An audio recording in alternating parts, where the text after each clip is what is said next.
Okay, let me say this to you guys in all sincerity. Nothing has ever helped me write a paper more than having an example to go by.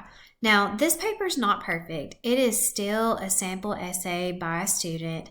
I added some to it and I changed some things just to make the research work, but it still is a student paper. It's not perfect. There is no perfect paper, but this is a good starting point to read this to kind of get an idea of how to put together the essay you already have with some research that you found. And I think I said in one of the other videos, you need to be prepared to change some things. Don't be stubborn about what you already have.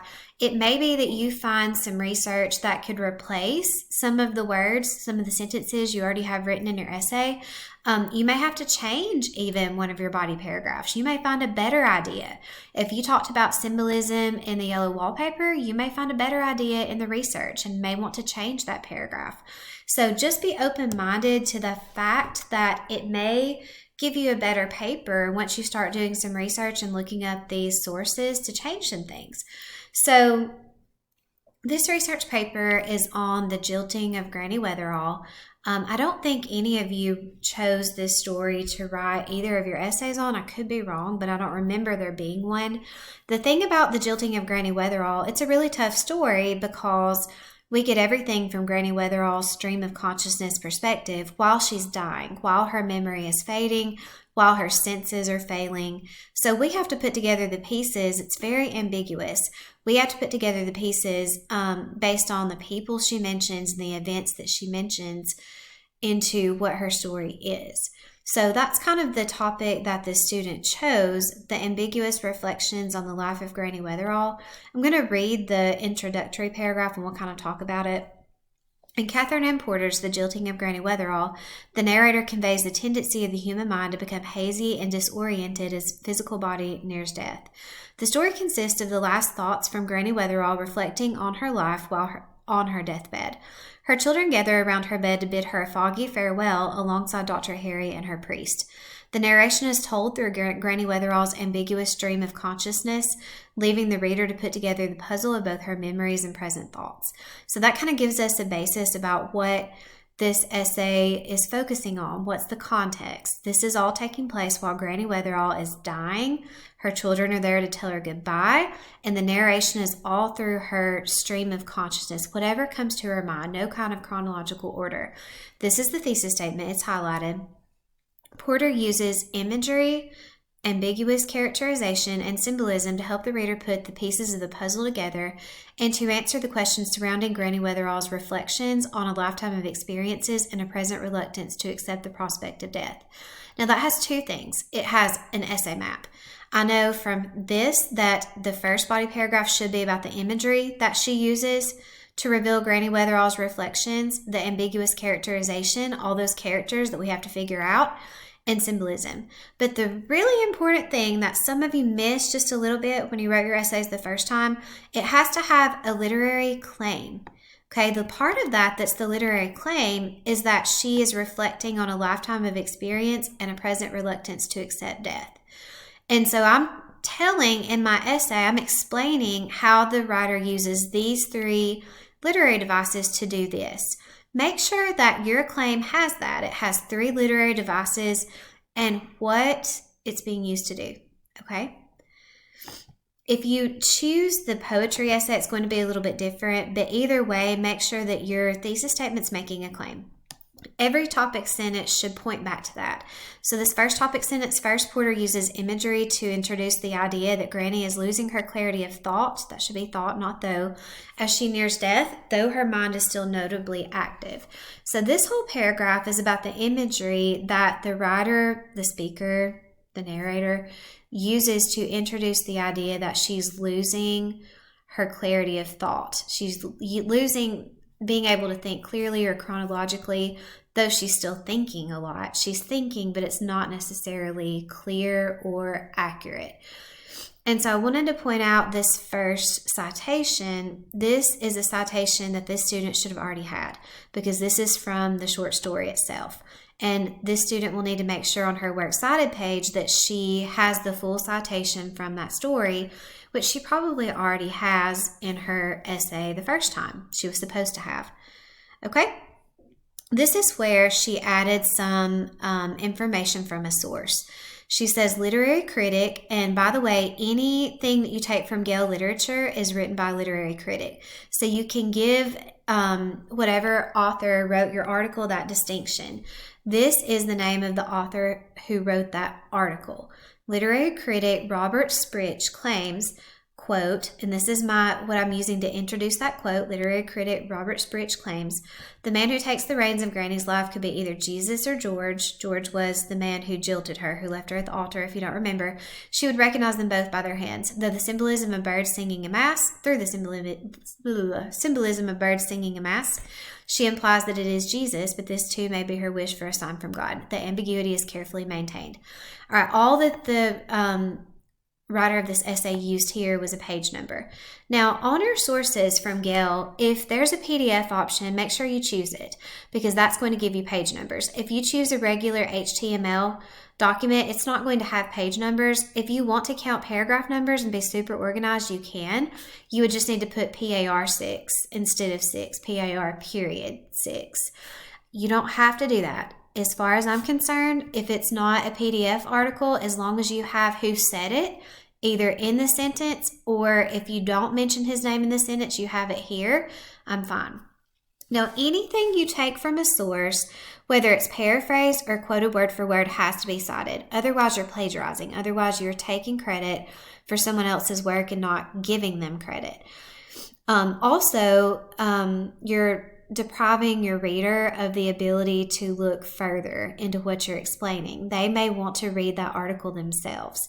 So this obviously is a word for word quote because this writer used quotation marks around it. Anytime you take something word for word, you have to put quotes around it. If I paraphrased it, let's say I paraphrased 2 or 3 sentences, that just means that I take something from a source, but I put it in my own words. You're probably not going to paraphrase much on this project because you've already written the essay and you really just need a few quotes to back up what you're already saying. But if you did, you would not have to cite immediately. You could paraphrase 2 or 3 sentences and then cite. Either way, it needs to be cited. If you use a direct quote like this, it needs to be cited immediately. Okay, so what you need to make sure that you do, you need to add at least one piece of research to each of your body paragraphs, preferably 2 pieces of information.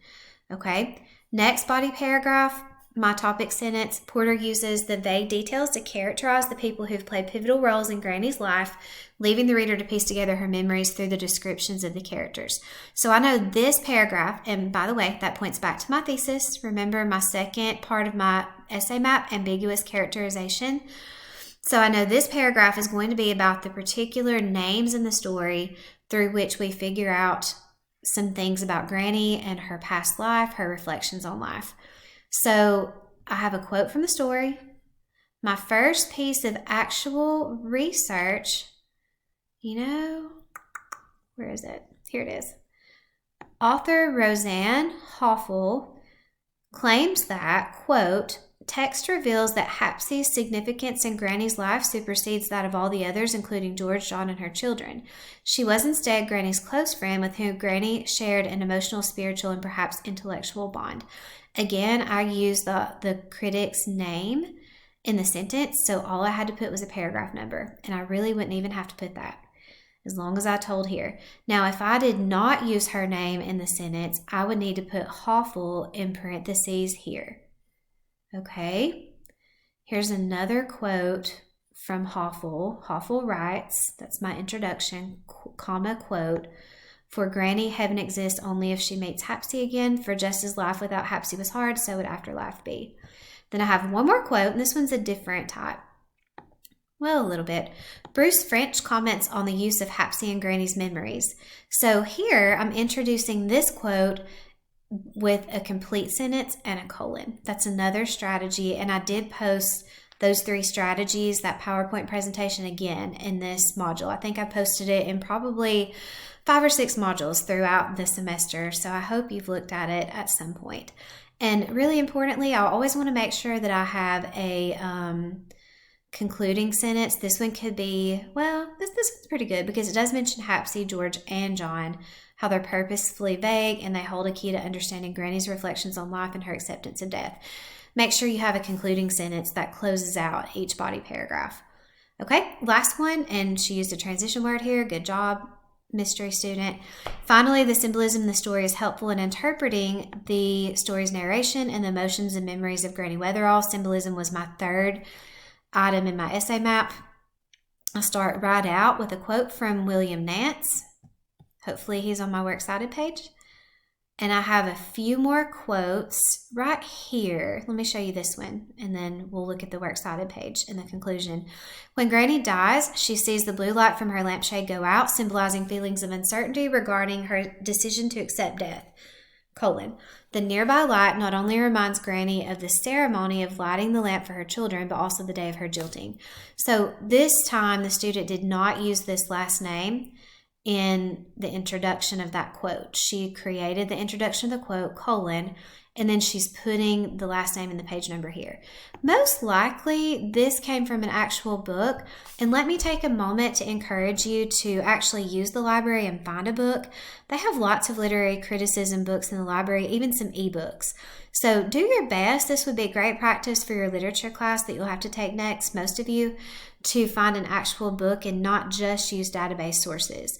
I even enjoy having an actual book. I just find that sometimes easier to take a break from just looking at screens and use an actual book as one of my sources. I may even consider next semester requiring that, but for now, I just want to really encourage you to use an actual source. That is why she has such a high page number here, because this is from an actual book. She has a couple more citations from that same author. This is the page number from our textbook, or it may have been a previous textbook for English 102. That is where this quote is. Don't neglect to make sure that you have citations for the actual story as well. Okay, the conclusion, I'm not going to read it to you, but it's a restatement of her thesis statement, some of the main points in her essay. Works Cited page. Okay. Super duper important, and this is probably the most common mistake on research papers in college, is that something in the paper does not match up with the Works Cited page. The practical use of the Works Cited page, if you were writing a graduate paper or a professional paper, is that your reader has the opportunity, if something piques their interest in your paper, to go further and look at the actual article where you found your information so that they can judge for themselves or maybe discover other things. Some of you will write research papers in classes like psychology. You may write a research paper in history class. Either way, any of those opportunities it's going to be important that you have a Works Cited page or a reference pages in APA that helps your reader do their own research if they would like to. So it needs to be in alphabetical order, very important. Everything that I cited in my paper better be on my Works Cited page. Otherwise, I have inadvertently plagiarized. Reverse indent is important. When you copy and paste from the database site, and I'll show you in another video earlier in the module how to do that, make sure it's an MLA, remove the hyperlinks when you get onto your paper, and then make sure it's in reverse indent or hanging indent. And the way that you can do that is highlight it, and mine are already in it, but you can hold down Control and press T. Ooh, it messes it up if it's already in it. Or go to, let me expand this a little bit. Go to Layout, and beside Paragraph, click on this little arrow. Special indent should be hanging, and click OK, and that will put it in hanging indent for you. And you can highlight it all at the same time and put it in hanging indent. Okay, make sure you have your page numbers, and at the very top, all your MLA stuff at the top. That was a lot. If I can help you, if you're confused, please let me know. I'm going to give you a little bit more time than I originally said to get this first draft turned in. So if there's any way I can help you, let me know. Make an appointment with a tutor at the writing lab. Just please do your best to get a good grade on this. I really want to see you feel accomplished about this last paper.